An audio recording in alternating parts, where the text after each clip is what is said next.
하셨으며 우리 같이 한 목소리로 같이 있습니다. 시작. 그가 어떤 사람은 사도로, 어떤 사람은 선지자로, 어떤 사람은 복음 전하는 자로, 어떤 사람은 목사와 교사로 삼으셨으니 이는 성도를 온전하게 하여 봉사의 일을 하게 하며 그리스도의 몸을 세우려 하심이라. 우리가 다 하나님의 아들을 믿는 것과 아는 일에 하나가 되어 온전한 사람을 이루어 그리스도의 장성한 분량이 충만한 데까지 이르리니 이는 우리가 이제부터 어린 아이가 되지 아니하여 사람의 속임수와 간사한 유혹에 빠져 온갖 교훈의 풍조에 밀려 요동하지 않게 하려 함이라.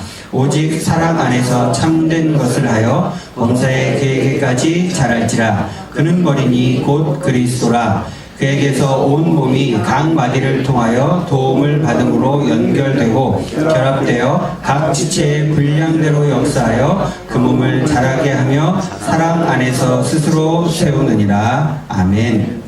자, 교회에 좀 다니시다 보면 밖에서는 사용하지 않는 용어들을 많이 듣게 되죠. 교회의 직분이라고 합니다. 교회 직분 뭐가 있습니까? 그렇죠. 목사, 또 집사, 장로, 권사, 안수집사, 뭐 이외에는 뭐 잡사, 뭐 이런 게 있습니다. 뭐 하여튼 이런 교회 직분들이 있습니다. 이 교회 직분들에 대해서 처음에는 익숙하지 않죠. 그러다가 좀 교회 다니다 보면 처음에는 뭐 교회 오면 대부분 다 집사님이라고 부르는데 집사가 뜻이 뭐예요? 그렇죠. 일하는 사람이라는 뜻입니다. 교회 안에서 어떤 봉사가 됐든 봉사를 하시는 분들을 우리는 집사라고 합니다. 집사님이라고 하면 어쨌든 교회에서 무엇인가 봉사를 한다는 뜻인데 교회에서 봉사는 아무것도 안 하는데 집사라고 불리는 사람을 우리는 뭐라 그래요? 잡사라고 하는 거죠. 우리 교회는 다행입니다. 다 같이 봉사를 하고 있기 때문에 우리는 뭐 그런 사람은 없습니다. 교회 직분 하면 우리 보통 이렇게 나눕니다. 사역자, 뭐 평신도, 뭐 사역자에는 목사, 전도사가 있고 평신도에는 우리가 아까 이야기했던 장로, 권사, 집사 뭐 이런 직분들이 있습니다. 뭐 교단에 따라서는 강도사가 여기에 더 포함이 되기도 하죠. 근데 사실 이 사역자와 평신도라고 부르는 이 말은 다분히 성경적이지 않습니다. 우리가 보통 그 목사나 전도사님들을 보통 사역자라고 부르고 그 이외에 이제 교회에 이제 나오시는 분들을 대부분 다 평신도라고 부르는데요. 이 평신도라는 말 자체가 사실은 어디에서 온 거냐면 로마 캐톨릭에서 온 겁니다.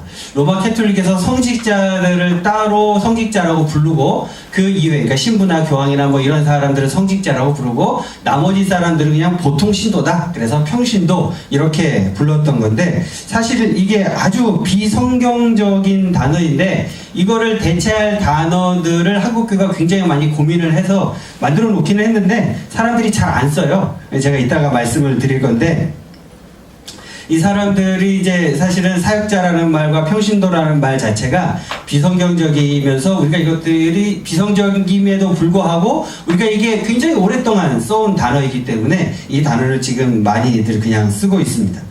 교회 직분이라고 하는 건요, 사실은 여기서 시작합니다. 이게 뭐예요? 성도. 성스러울성의 무리도자를 써서 성스러운 무리. 그래서 우리는 다 뭐예요? 성도죠. 교회에 오는 분 모두 예수님을 개인의 구세주와 주님으로 영접한 사람들을 저를 포함해서 모두 뭐라고 불러요? 성도라고 부릅니다. 우린 거룩한 무리라는 거죠. 근데 사실 우리가 거룩해요? 거룩하지 않아요. 거룩하지는 않습니다. 사실 실제로는 거룩하지는 않은데 하나님이 우리를 그냥 거룩하다고 불러주시는 거죠. 다행히. 그래서 우리는 우리는 성도입니다. 그래서 우리가 각각의 이름을 부를 때 사실은 누구누구 성도님 이렇게 부르는 것이 가장 일반적이고 성경적인 말입니다. 그러니까 예수님을 구세주와 주님으로 믿는 사람은 저나 여러분이나 뭐 다 성도이기 때문에 성도라고 불려지는 것에 대해서 이렇게 막 안 좋게 생각하시면 절대로 안 돼요.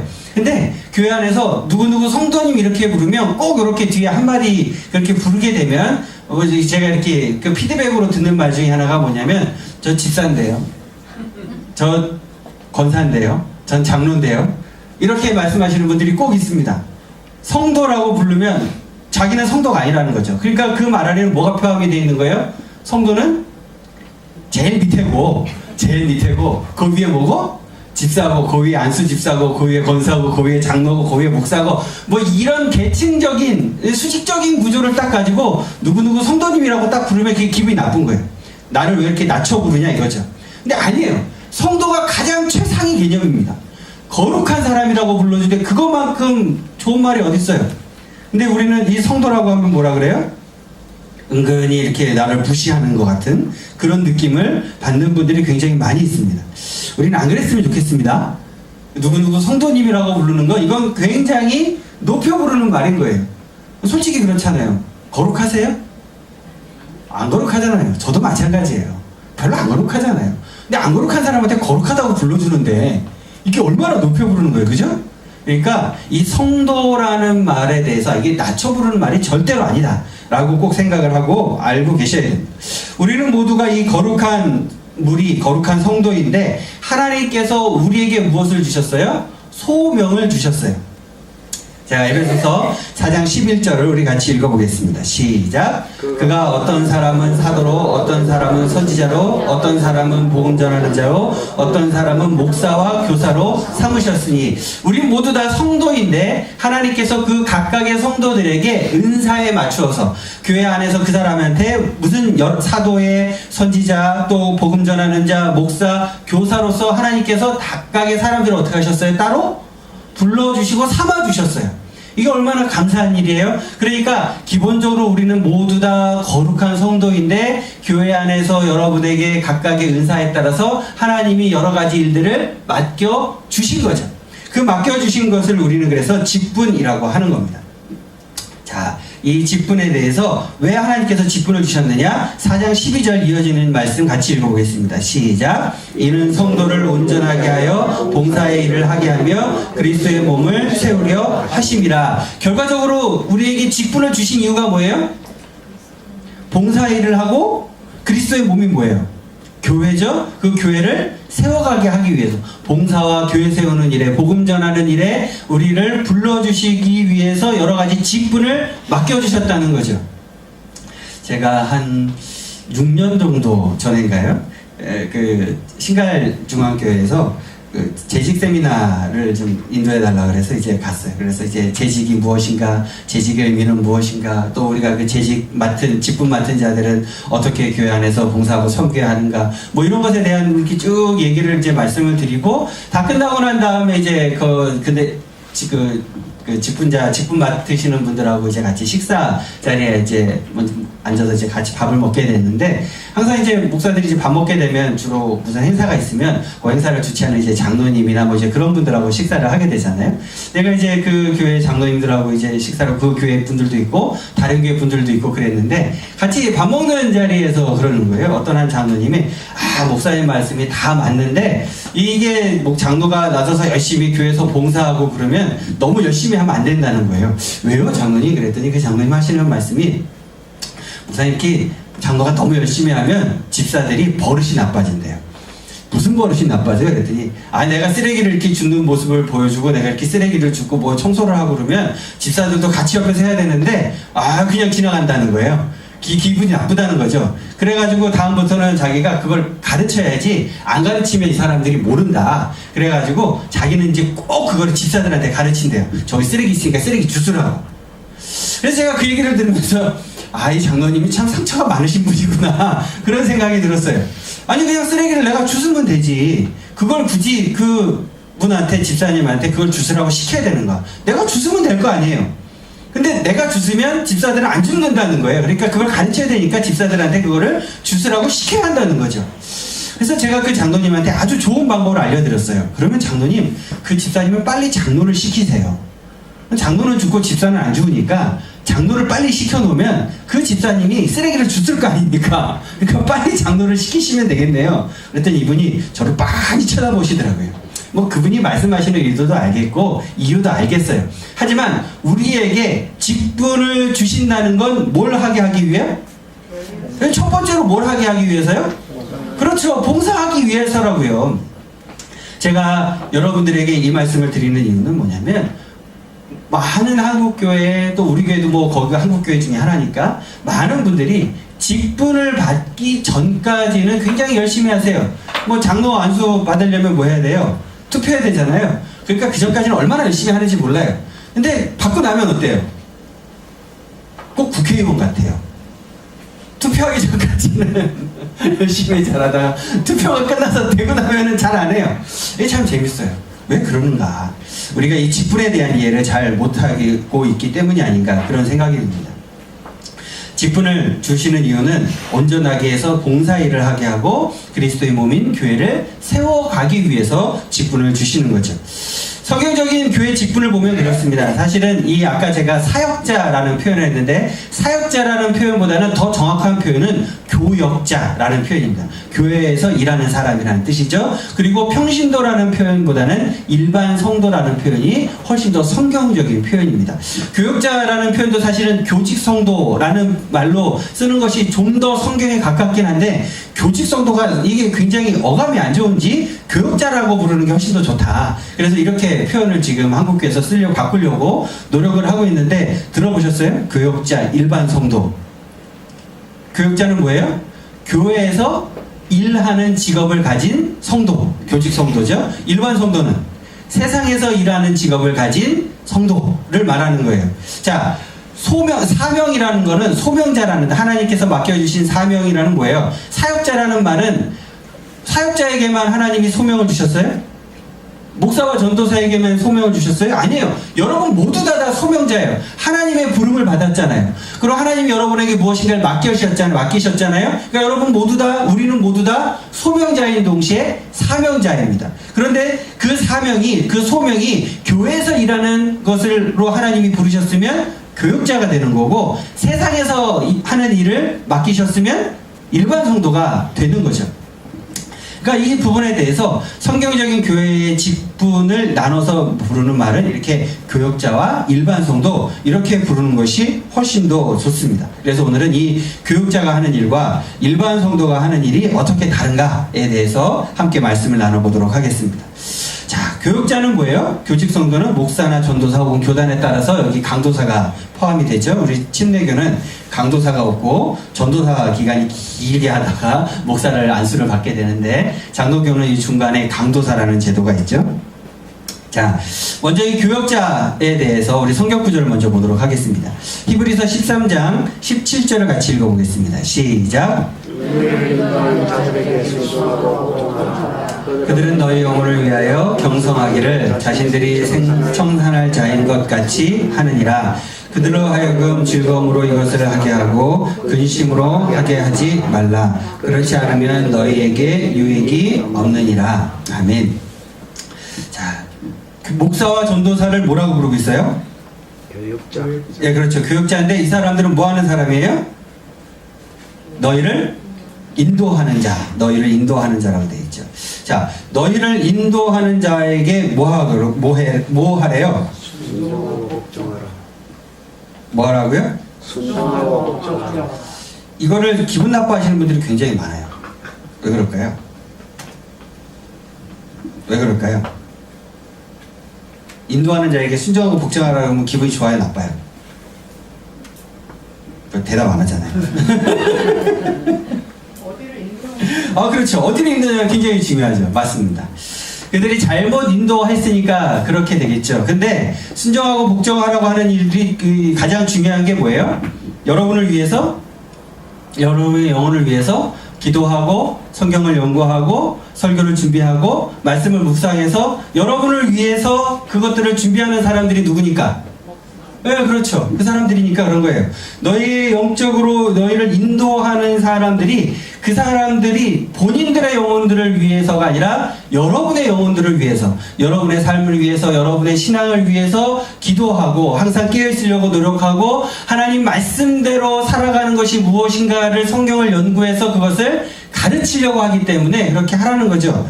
근데 이야기를 하게 되면 많은 분들이 굉장히 이것에 대해서 막 이렇게 알레르기 반응을 갖고 계신 분들이 굉장히 많아요.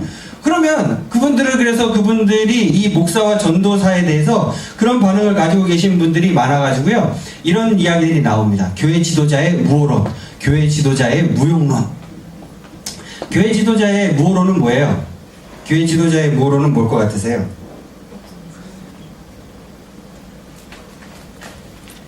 자, 교회 지도자의 무호론은 뭐냐면 죄가 없다는 거예요. 교회 지도자들은 잘못하는 게 없다. 교회 지도자는 잘못하는 게 없다. 예를 들면 로마 캐톨릭의 전통이 그랬죠. 그 교황이 하는 말에 대해서는 교황은 잘못이 있다 없다? 없다라고 가르칩니다.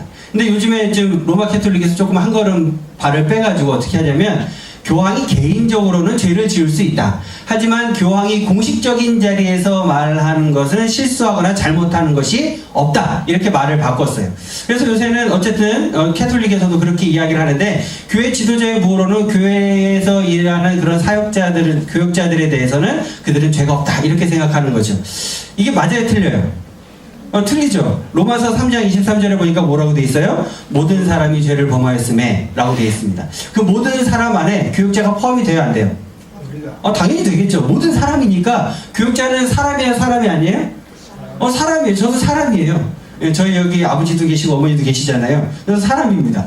그렇기 때문에 모든 사람이 죄를 범하였다는 이 말 안에 저도 포함이 되고 모든 교육자들이 포함이 되는 거예요.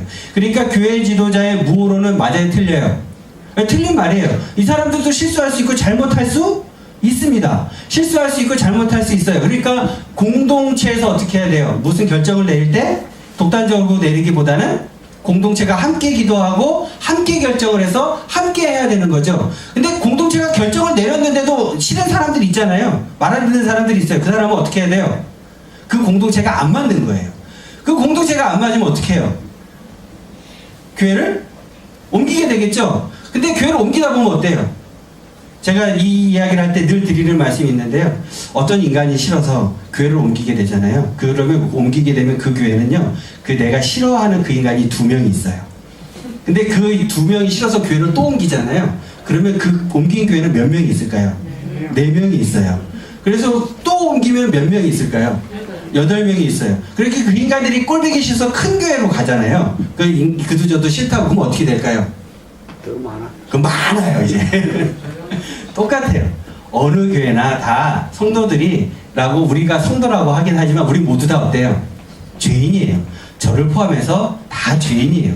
모든 사람이 죄인이에요. 그렇게 되면 우리가 해야 될 일은 뭐예요?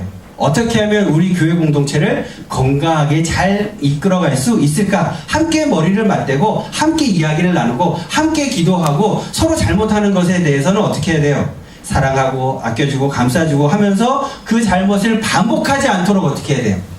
서로 노력해야 되는 거죠. 그런 게 더 중요한 거지 그냥 난 여기가 싫어 저기가 싫어 뭐 세상에 그렇게 해서 옮겨보세요. 저는 솔직히 말씀드리면요, 그 사람이 그렇게 교회를 옮기지 않았으면 좋겠다는 이유가 그 사람이 어떤 교회, 완벽한 교회를 찾아서 딱 가게 되는 순간 그 교회는 더 이상 완벽한 교회가 아니에요. 왜요?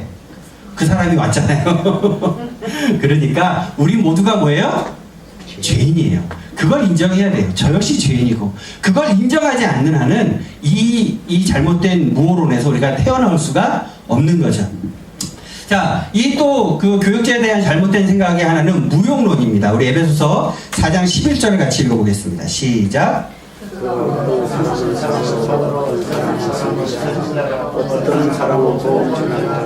어떤 사람은 목사와 교사로 삼으셨으니. 자, 하나님께서 교회 안에 어떤 사람은 사도, 어떤 사람은 선지자, 어떤 사람은 복음 전하는 자, 목사와 교사로 삼으셨다는 이야기는 뭐예요? 이 직분들이 필요하니까 하나님이 어떻게 하신 거예요? 세우신 거예요.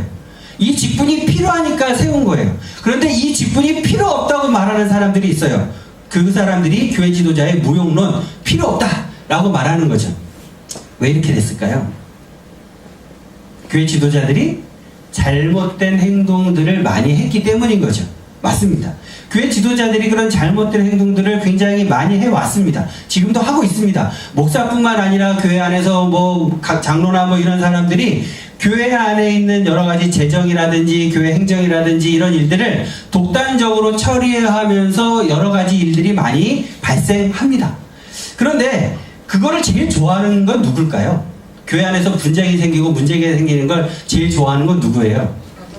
그쵸? 사탄이에요. 그 서울에 있는 어떤 교회에 아주 전설적인 얘기가 전해져 오고 있잖아요. 무슨 얘기냐면 그 교회 안에 푸른 초장파와 예수 보혈파가 있었어요. 푸른 초장파와 예수 보혈파이 뭐냐면 교회 안에 리모델링을 하는데 강대상에 있는 카페트 색깔을 무슨 색깔로 할 것이냐. 푸른 초장파는 푸른색, 녹색으로 해야 된다. 예수 보혈파는 빨간색으로 해야 된다는 거죠. 그래서 그 목사님을 중심으로 한 예수 보혈파와 장로님을 중심으로 한 푸른 초장파로 나뉜 거예요. 어떻게 됐을까요? 교회가 둘로 쪼개졌어요. 예수 보혈파와 푸른 초장파로 둘로 나뉘었어요. 어떻게 됐을까요? 나중에 둘로 나뉘어서 한 교회는 강대상을 빨간색으로 하고 카페트색을 빨간색으로 하고 한 교회는 강대상을 초록색으로 하고 뭐 하는 짓이냐고요 이게. 그러면서 그 일을 겪고 나면서 그런 일들을 겪고 난 다음에 사람들이 어떻게 할까요? 일반 성도들이 어떻게 생각을 하겠어요? 교회 지도자들이 필요 없다. 저 사람들이 있어봐야 뭐만 한다? 쌈박질만 한다. 요새 우리가 뭐가 필요 없다고 제일 많이 얘기해요? 국회의원이 필요 없다고 제일 많이 얘기하잖아요. 저 사람들이 있어봐야 필요 없다. 이런 얘기 하는 거랑 똑같은 거죠. 그런데 사실은 필요해요? 필요하지 않아요? 필요합니다. 하나님께서 이 사람들이 이렇게 세우신 이후에는 다 그만한 이유가 있기 때문인 거죠. 그래서 이 사람들에 대해서 하나님께서 말씀하신 것처럼 우리가 요한복음 1장 6절부터 8절을 같이 읽어보겠습니다. 시작. 하나님께로부터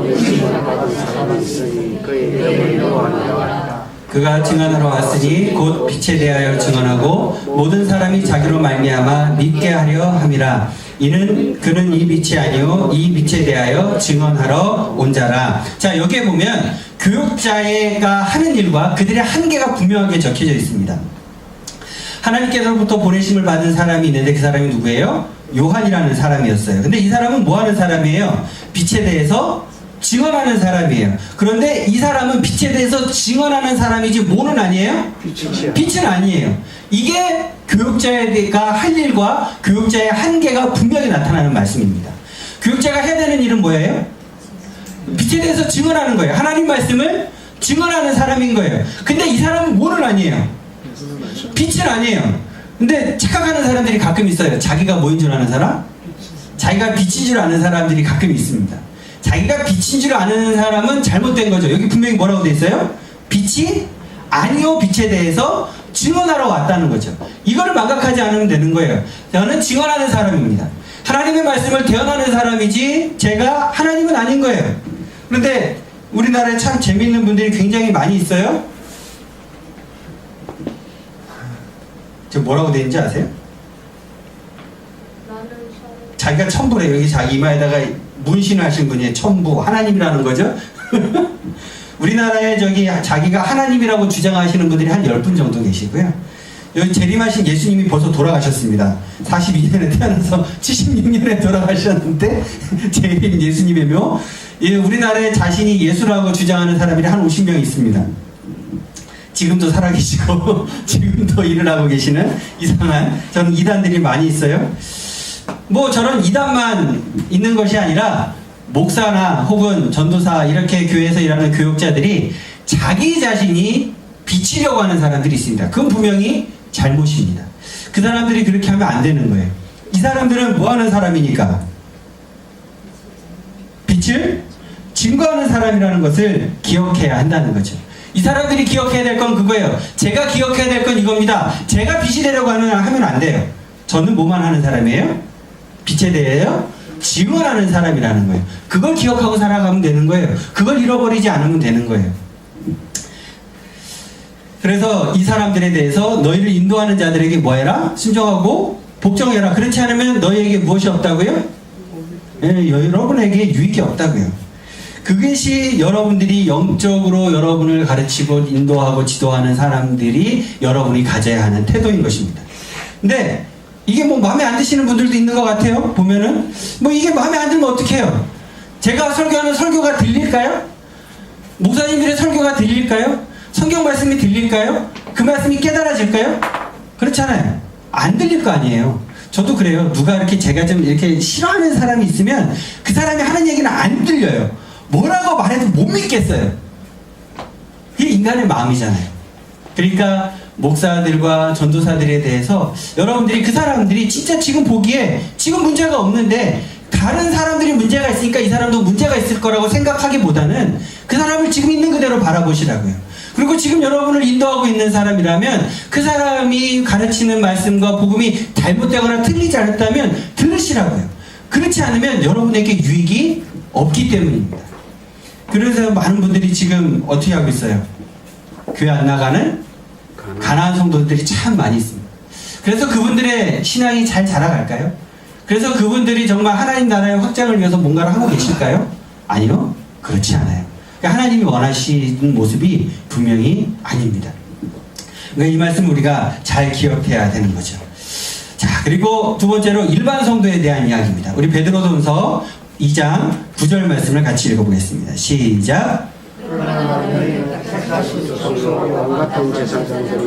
거룩한 나라요 그의 소유가 된 백성이니 이는 너희를 어두운 데서 불러내어 그의 기이한 빛에 들어가게 하시니에 아름다운 덕을 선포하게 하려 하심이라. 아멘. 자, 여기에 보면 여러분은 어떤 사람이에요?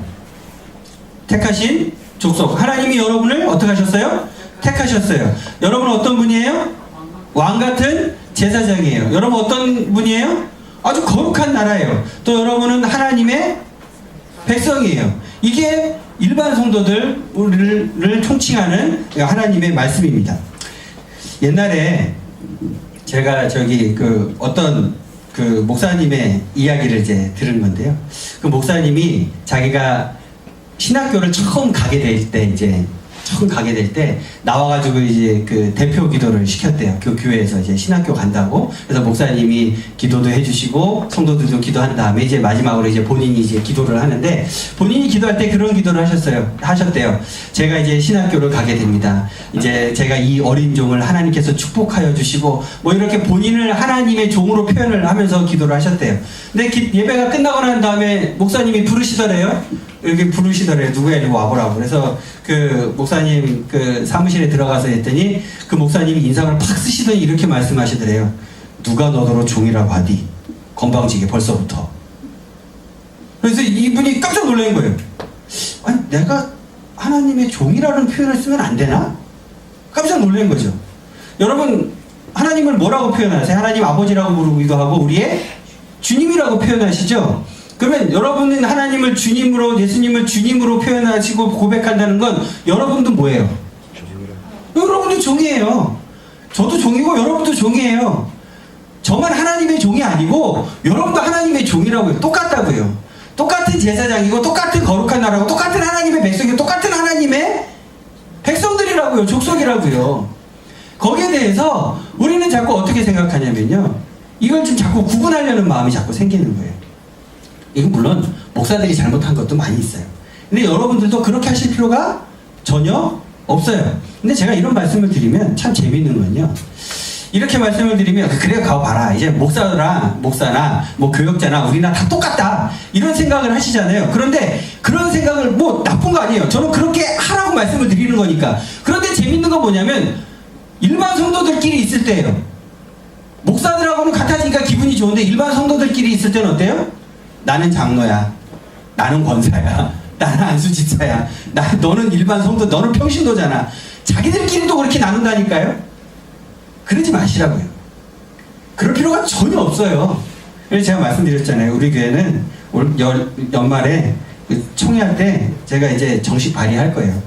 그 교회 몇 년 이상 우리 교회 출석하시고 연세가 몇 세 이상 되신 분들은 다 장로, 다 권사 직분 드리는 걸로 우리 그렇게 하고 싶어요. 그게 뭐가 중요한데요? 별로 안 중요한데. 이게 뭐 여러분 혹시 마음 가운데 그런 마음이 없으셨으면 좋겠어요. 목사하고는 같아지니까 좋은데 우리 안에는 좀 차이가 있었으면 좋겠다. 그런 게 어딨어요?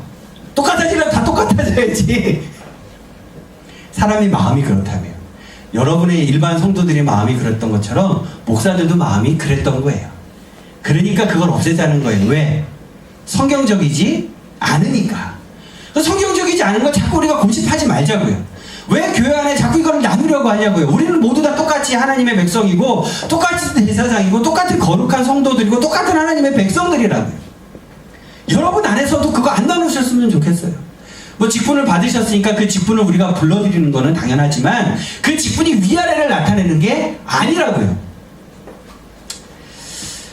우리가 하나님께서 이렇게 부르신 이유는 우리에게 뭘 하게 하기 위해서?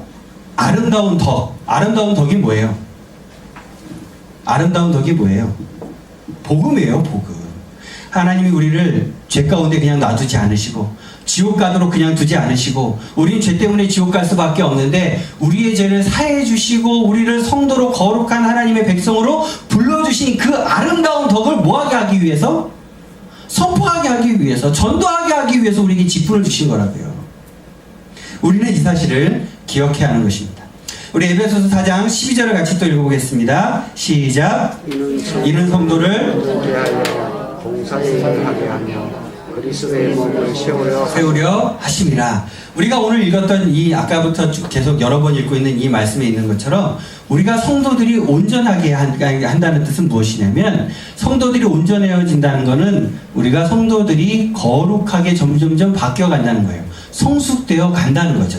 성숙하게 돼서 성숙한 사람은 뭘 하는 거예요? 봉사를 하고 그리스도의 몸이 교회를 세우는 일을 하는 사람이 온전한 성도라는 거죠. 근데 이거에는 관심이 없고 섬김을 받는 것에만 관심 있는 사람은 어떤 사람이라는 거예요? 온전하지 않은 사람이라는 거죠. 교회 안에서 섬김을 제일 많이 받는 사람이 누구예요? 그렇죠. 목사들입니다. 맞습니다. 다행히 우리 교회는 별로 아닌 것 같아요. 그죠? 네, 다행히 우리 교회는 아닌 것 같습니다. 제가 아니려고 노력을 하는데 뭐 아직도 많이 부족한 부분이 분명히 있겠죠. 어쨌든 교회 안에서 가장 많이 온전한 사람, 가장 많이 성숙한 사람, 가장 많이 하나님을 닮은 사람은 어떤 사람이에요? 봉사 열심히 하고 교회를 세우기 위해서 노력하는 사람이, 그 사람이 온전한 사람이라는 거예요. 교회 안에서. 그럼 여러분 어떠세요? 여러분 얼마나 봉사하고 계십니까? 그리스도의 이름으로. 여러분 얼마나 복음을 전하고 계세요? 그리스도의 이름으로. 내가 얼마나 온전하고 성숙한 사람이냐 하는 것은 교회를 얼마나 오래 다녔느냐, 어떤 직분을 갖고 있느냐, 또 얼마나 헌금을 많이 했느냐, 얼마나 성경을 많이 하느냐, 얼마나 많이 기도를 했느냐, 여기 있지 않다는 거예요. 뭐 하는 데 있다는 거예요? 봉사하는 일과 복음 전하는 일을 내가 얼마나 잘 하고 있느냐, 거기에 달려 있다는 거죠. 성숙한 그리스도인이라면, 온전한 성도라면 얼마나 내가 열심히 다른 사람들을 위해서 봉사하고 있느냐, 얼마나 죽어가고 있는 영혼들을 위해서 내가 복음 전하기 위해서 내 삶을 드리고 있느냐, 거기에 있다는 거죠. 자, 그 뒤에 이어지는 13절부터 14절까지 읽어보겠습니다. 시작. 우리가 다 하나님의 아들을 믿는 것과 아는 일에 하나가 되어 온전한 사람을 이루어 그리스도의 장성한 분량이 충만한 데까지 이르니 이는 우리가 이제부터 어린 아이가 되지 아니하여 사람의 속임수와 간사한 유혹에 빠져 온갖 교훈의 풍조에 밀려 요동하지 않게 하려 함이라. 자, 성숙한 사람은 나중에 어떻게 돼요? 그리스도의 장성한 분량에 이르게 된다는 거죠. 그렇게 장성한 분량이 충만한 데까지 그 이른 사람은 어떻게 돼요? 어린아이처럼 되지 않는다는 거예요. 어린아이의 기준이 뭐예요? 여기서 말하는 어린아이의 기준은 속임수와, 세상의 속임수와 간사한 유혹에 빠져서 온갖 교훈의 풍조에 밀려 요동하는 사람이 어린아이라는 거예요. 신앙적으로 볼 때 장성하지 않은 사람, 신앙적으로 볼 때 어린 사람은요, 세상의 가르침에 넘어가는 사람이라는 뜻입니다. 신앙적으로 미성숙한 사람의 특징은 뭐라는 거예요? 세상이 요구하는 것들, 세상이 원하는 것들, 세상의 유혹과 세상의 여러 가지 유행과 세상이 원하는 것들을 쫓아서 사는 사람이라는 거예요. 그러면 우리의 삶을 돌아보면 돼요. 여러분의 삶 속에 세상이 가르치는 것을 쫓아서 살고 있다? 그 사람은 어떤 사람이라는 거예요? 어린아이 같은 사람이라는 거예요. 그러면 세상의 유혹에 풍조에 빠져 사는 사람이 뭐 어떤 사람이에요? 세상에는 뭐가 제일 중요하다고 가르쳐요? 돈이 제일 중요하다고 가르치잖아요. 세상은 뭐가 중요하다고 가르쳐요? 명예가 중요하다고 가르치죠. 세상은 뭐가 중요하다고 가르쳐요? 외모가 중요하다고 가르치죠. 그런 것에 쫓아서, 그걸 쫓아서 사는 사람은 어떤 사람이라는 거예요? 어린아이와 같은 사람인 거예요. 아무리 교회 오래 다녔어도요, 그걸 쫓아 사는 사람은 여전히 어린아이 같은 신앙생활을 하는 사람이라는 거죠. 근데 여기서 하나님이 우리를 이렇게 여러 가지 직분으로 불러주신 이유는 뭐라고요? 그리스도의 장성한 분량이 충만한 데까지 성숙하라는 거예요. 근데 그런 직분을 받았는데도 여전히 그렇게 살아가고 있다면, 아니 내가 성도임에도 불구하고 여전히 그렇게 살아가고 있다면, 여러분의 삶의 중심이 여전히 세상에 있다면 여전히 뭐예요? 우리는 어린아이같이 살고 있는 거예요. 신앙의 수준이. 여러분 한번 돌아보세요. 나의 모습을 한번 돌아보세요. 내가 어떻게 살아가고 있는가. 자, 에베소서 4장 11절부터 16절까지 우리 다시 한번 잘 읽어보겠습니다. 왜 하나님이 이 말씀을 주셨는가? 우리 같이 읽어보겠습니다. 시작. 그가 어떤 사람은 사도로, 어떤 사람은 선지자로, 어떤 사람은 복음 전하는 자로, 어떤 사람은 목사와 교사로 삼으셨으니 이는 성도를 온전하게 하여 봉사의 일을 하게 하며 그리스도의 몸을 세우려 하심이라. 우리가 다 하나님의 아들을 믿는 것과 아는 일에 하나가 되어 온전한 사람을 이루어 그리스도의 장성한 분량이 충만한 데까지 이르리니 이는 우리가 이제부터 어린 아이가 되지 아니하여 사람의 속임수와 간사한 유혹에 빠져 온갖 교훈의 풍조에 밀려 요동하지 않게 하려 함이라. 오직 사랑 안에서 참된 것을 하여 범사에 그에게까지 자랄지라. 그는 머리니 곧 그리스도라. 그에게서 온 몸이 각 마디를 통하여 도움을 받음으로 서로 연결되고 결합되어 각 지체의 분량대로 역사하여 그 몸을 자라게 하며 사랑 안에서 스스로 세우느니라. 아멘. 그 앞에 여러 직분에 대한 이야기, 교직자에 대한 이야기와 일반 성도에 대한 이야기를 하신 이유가 뭐예요? 뭐라는 거예요? 온몸이 각 마디를 통하여 도움을 받음으로 연결되고 결합된 것처럼 그 사람들이 어떻게 해야 된다는 거예요? 서로 동역하는 동역자가 되어야 된다는 거예요. 여러분, 팔 따로 다리 따로 놀면 어떻게 돼요? 오른쪽 다리 왼쪽 다리가 따로 놀면 어떻게 돼요? 엎어지겠죠. 오른팔이 하는 일과 왼팔이 하는 일이 지멋대로면 어떻게 해요? 그거는 이제 착한 일이고 모르게 하라고 한 거예요. 내가 뭔가를 무거운 걸 두 손으로 들어야 되는데 오른손은 그 손을 들고 있는데 왼손은 그걸 안 들고 있으면 어떻게 돼요?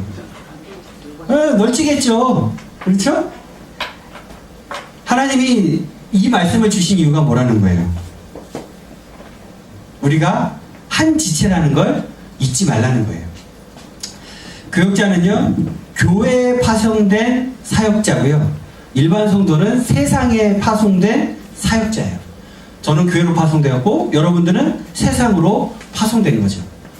그래서 우리는 자기가 어디에 파송된 사역자고 어디로 부름을 받은 소명자인 일을 잘 기억하고 그곳에서 하나님의 부름에 합당한 사역을 하면 되는 거예요. 여러분은 세상으로 파송된 사역자인 거예요. 저만 사역자가 아니라 여러분도 다 동일한 사역자고 동일한 소명자인 거죠. 이 교역자와 일반 성도의 관계는요, 어떻게 해야 되느냐? 고린도전서 3장 9절에 그 말씀이 적혀 있습니다. 우리 같이 읽어보겠습니다. 시작. 너희는 하나님의 밭이요 하나님의 집이니라. 일반 성도와 교역자의 가장 건강한 관계는 어떤 관계예요? 동역자의 관계예요. 저와 여러분은 어떤 관계예요? 동역자의 관계예요. 그걸 잊어버리면 안 되는 거죠. 무엇을 하기 위한 동역자일까요? 복음을 전하기 위한 동역자, 봉사를 하기 위한 동역자, 구제를 하기 위한 동역자인 거예요. 하나님의 말씀이 세상에 전해지고 사람들이 구원을 받고 그들로 하여금 모두가 다 함께 하나님의 백성이 되도록 그들에게 복음을 전하기 위해 여러 가지 일들을 하기 위한 동역자인 거예요.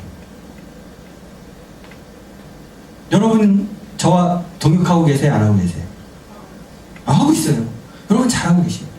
그게 진짜 건강한 교역자와 일반 성도의 관계라고요.